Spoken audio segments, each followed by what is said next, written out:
Hello, Gemini.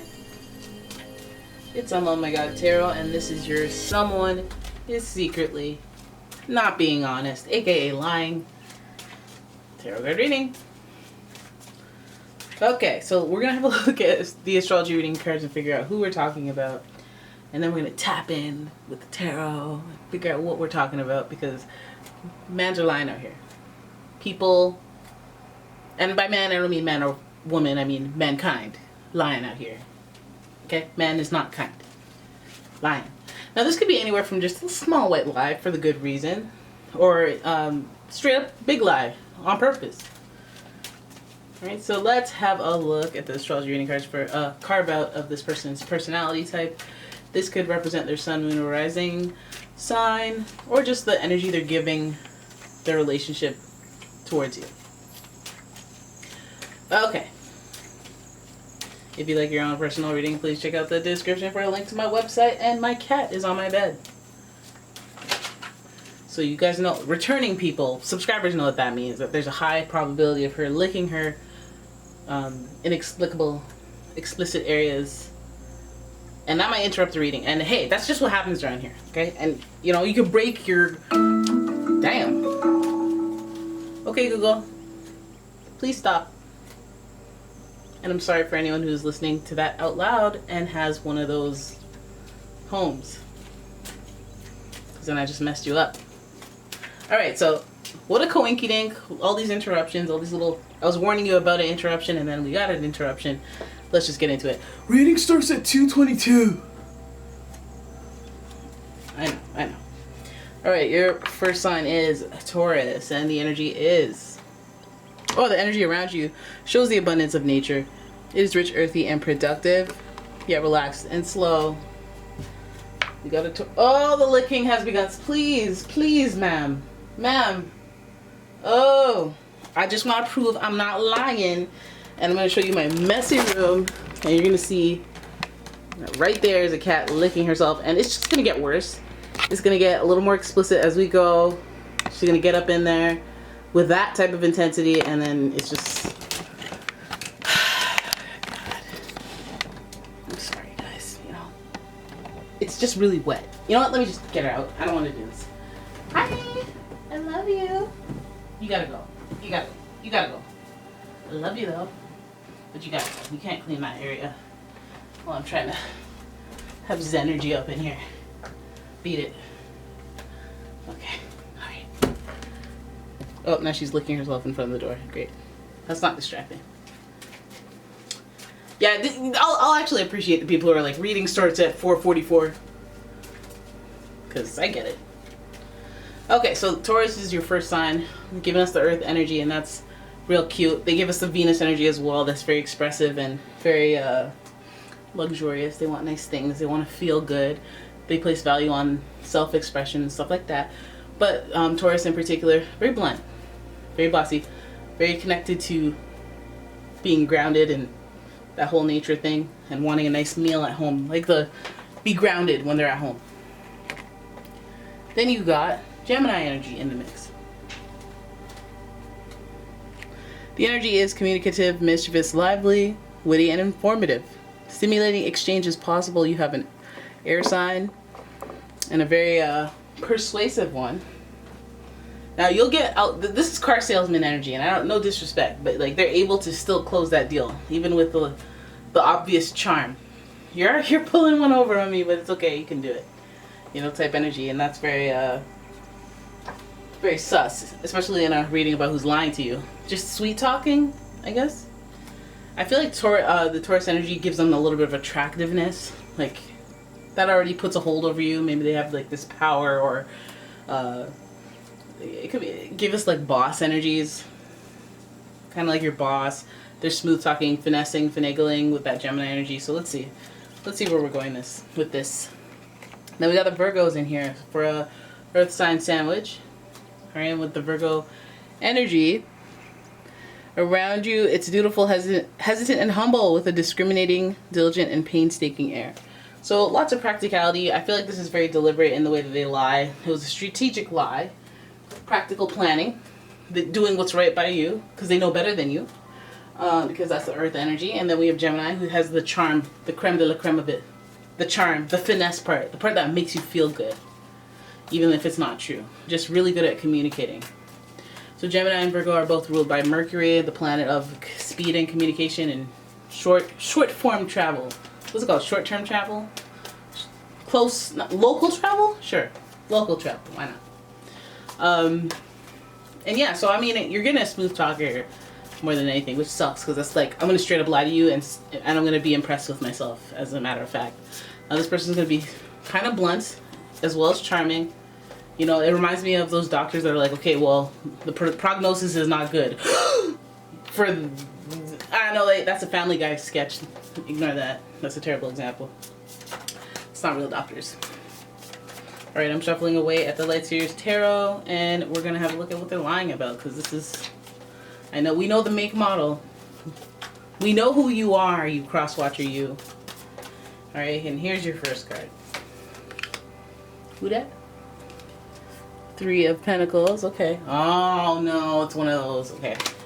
Then we have the Magician, more Mercury energy with the Magician. Followed by the Chariot, who's giving us a little bit of that Cancer energy. It is in reverse, as you can see. Followed by the Judgment card. You're getting a lot of major arcana up in here. Big themes. That means this person's significant. Very significant. The Judgment card is in reverse. It's associated with Pluto, who rules the zodiac sign Scorpio. And then we have the Four of Cups. I did it because I was bored. You clown. Yes, you, if you're watching, you cross-watcher you. I'm just kidding. Y'all got, everyone has quirks. Who am I to judge? Okay, so I'm gonna judge though. All right, so we start with the Three of Pentacles, and this really gave me that red flag of, oh damn, third party. That means there's somebody else involved. That means there was a collaborator. There's a conspirator, and this may involve your work life, your money, or any aspect of your lifestyle that is joined by a partner. Okay. So when this card is in reverse, it's almost like there's that feeling of community, that feeling of group work, teamwork, is not so much working for one or more parties. And so it just starts to create this disconnect, and it just everything falls out of place. Planning falls out of place, routine and organization falls out of place. And so I think there's like a ripple effect going on with this person that's lying. They're involved with it, the breakdown of a group dynamic. Okay, so then we have the Magician, and this is communication. So makes me feel like rumor has it, you know, may have spread a rumor of some sorts. The Magician is an artist as far as it comes with manipulation, and that's where Gemini gets it from, that Mercury energy, that ability to communicate, which can be used for good or evil, Now, the Magician also has different intentions, not necessarily to be good or bad, but to get what they want, to manifest what they want. And the Magician is all about manifestation. And it just so happens that your person is very strong, very grounded, and very aware of their abilities to finagle, you know, with their words, their intellect. So this person is almost like they talked you or someone else that affected you out of a situation, or out of being interested in a situation just by what they were saying. So it's like, you know, when you convince somebody, are you applying for that job? No, I'm not going to apply. Why not? Oh, I was going to apply. Oh, it's stupid. And there's another job coming up in like 6 months and I want to be ready for that one. Oh, really? Okay, thanks for the tip, bro. And then you find out they applied and they got it.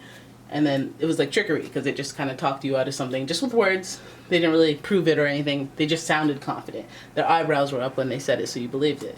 Now, one can argue that that's evil. Oh, that's evil. But another person can argue, hey, that's how you manifest. That's how you go after what you want. Get it? That's clever. That's tactical.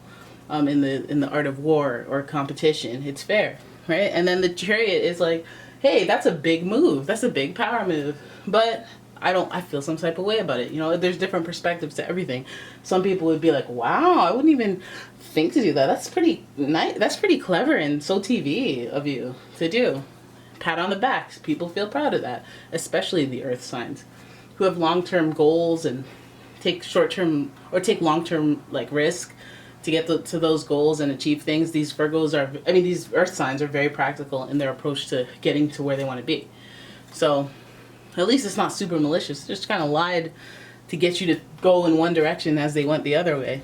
Maybe to distract you, to deflect, and maybe causing the breakdown of a dynamic, a work dynamic. I mean, what if they were in that group and then they're going to move on, and then, you know, you guys are working on a project, they left you high and dry, and now there's two of you scrambling. Anything like that. Or any relationship that involves one person kind of wreaking havoc on the group, even if that's family. And then we have the Judgment card. So yeah, I mean, when you pull a power move like that, it's a matter of perspective. And the Judgment card is saying, hey, as long as you're good with your integrity right now, bro, as long as, and there's a lot of people saying, hey, karma is a B. Now, karma is a B, you know, because if you have lying in your life, then you have lying in your life, and you'll attract lying in your life. Sometimes you're doing the lying, sometimes people are lying to you. You know, as long as it's orbiting in your energy, it'll be there. And that's possibly the situation with this person. Lies are around them, but they may feel clever enough to be like, you know, I could tell what a lie is too, though. I'm trained. I'm a professional liar.